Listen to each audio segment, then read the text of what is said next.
usanga France yatangiye kuri coding. Biragoye cyane ko wakora content iteguye neza abantu ntibayirebe cyangwa se ngo bayange, kuko niyo umwe ayirebye neza akangurira abandi bantu kuba bayireba. Murakaza neza kuri no YouTube channel none ni ujano bwa mbere amazina yandi ni Chris aka IT guy, nongeye kubaha ikaze kuri ino YouTube business course ndi gukora kugira ngo mashe kuba mwakora video ziri professional.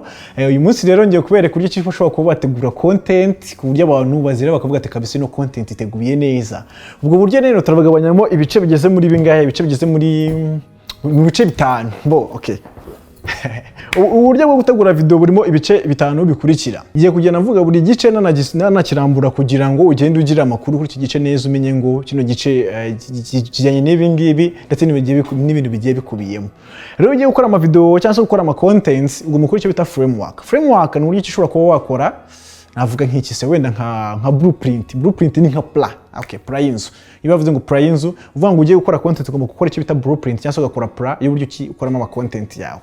Plan rero cyangwa se planning ugomba gukora cyangwa se framework yawe ugomba kubitangizwa n'ikintu cya mbere cyitwa idea generation cyangwa se gutekereza ikintu ugiye gukoraho kuri YouTube channel yawe. Ni ugiye wenda tubwe nanjye wenda ngiye gukora video y'uburyo ki wakora ibi n'ibi, ugomba gutangira ku gitekerezo cyawe ukakirifininga, ukashaka titre ya video yakuntu izaba yitwa. Numara kubona icyo gitekerezo nyine ukabasha kukibona neza, umaze kugihamya utijya ku kintu cya kabiri, ariyo cyo kintu cya kabiri muri framework ugiye gukora.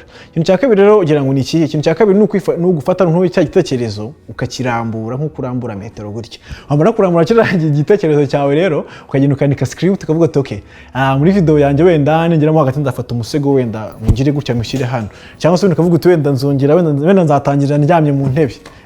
Harimo nabyanditse muri script, wenda ukabona ukavuga uti akose kuki buriya bigenje kuri, ariko nshobora kuba nabyanditse kuri wenda idea nagize. Buri idea yose rero ugomba kuyihereza shot cyangwa se ukayihereza amahirwe ukareba niba kuko ushobora kuba yakora, sibyo?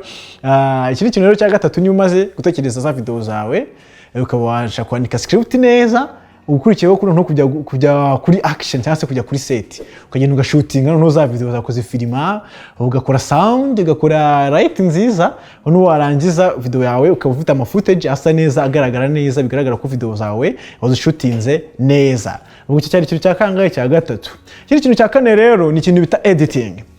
Editing rero ni process ishobora gufata igihe kinini, ishobora gufata iminsi 2-3 uri kuri video imwe, uri gutekereza uburyo ki uzayeditinga neza, uburyo uzakatamo bya bintu bitari ingenzi wagiye ushyira muri video, aho wagiye urya indimi, aho wagiye wibeshya. Nkanya nkunda kuvuga ndondoberekanya amagambo cyangwa se nihuta, kuko niko mvuga, iyo mbonye nabyisha rye nsubiramo nkongera nkabikora neza, none nkagira na editinga, nkagira nshaka za video, nkagira nkazihuza zikavamo ikintu kimwe kimeze neza, kigaragarira buri muntu wese kugira ikintu kiri professionnel gikoze neza.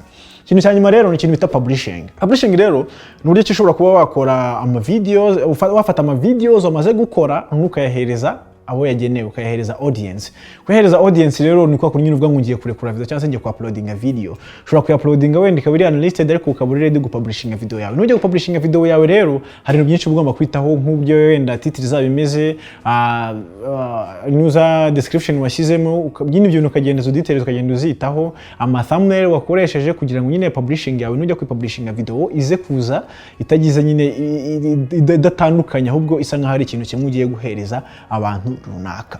Dusoza rero ni byiza yuko ushobora kuba wafata umwanya ugakora framework y'uburyo cyo ukoramo ama video, kandi ama video ukoze ugakora ama video menshi atandukanye, ukaya-uploadinga wenda ku gihe runaka, ukazajya ufatamo video runaka ukagenda uyirekura, indi ukagenda uyirekura, bitewe nuko wenda ubona ari ngombwa ko ijya hanze, kandi ukagenda ubikora mu buryo bwiza. Dusoza rero tujye gusoza n'umwitozo. Umwitozo w'uyu munsi rero ni ukugenda ugafata umwanya, ugategura content gatoya, ukagendera muri ya framework, ukagendera muri buriya buryo nagiye mbikoramo, warangiza ukareba result bizaguha, kandi ukagiye utinya kudusharinga videos bo wakoze uzagenda uzikore, ugende njyewe muri comment zanjye nikirimo link nta kibazo, ntago nakuripotinga cyangwa se ngo bigire ikibazo, cyangwa se mu kimwe wumva wenda udashaka kubishyira no muri naho abantu bose babibona, ngiye ko munyizera nk'umwarimu wanyu, mujye mubinyohereza nko kuri WhatsApp ndebe mubwiye twenda hano wakoze neza cyangwa se wakoze nabi, kugira ngo nyine twikosore twese. Mwakoze rero kureba no video, nizeye ko mwayikunze, na mwayikunze mubinyereke mukanda like, mushyiraho na comment, niba uje hano bwa mbere uhite ushyiraho subscribe kugira ngo ubutaha uzajye ubona ama video meza nk'ayangaya.